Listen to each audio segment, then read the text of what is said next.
You're watching NBC4 Connected. Live from the area's leading news station, this is News 4 Today.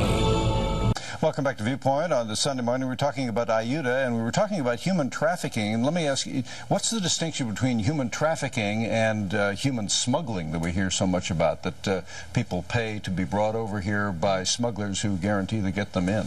Well, they often go hand in hand, but technically smuggling is when you are conducting a service for a fee. You are bringing someone in illegally, and they've paid you a fee to do that.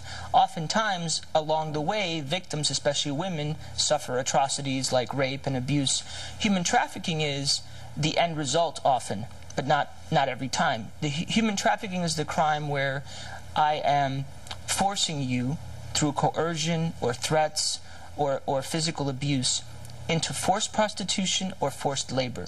It is the control factor, and typically we see someone who comes here and immediately their passport is taken away.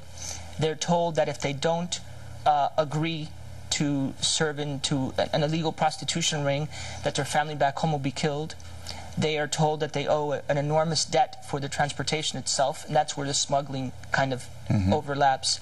But really, it's a crime of control for the ongoing exploitation of that person's service. Okay, now how do you get in touch with people who are victims of this human trafficking, or how do they get in touch with you? Well, we have a hotline that we run in the D.C. region. It's 1-888-NO-TRATA, which means no trafficking.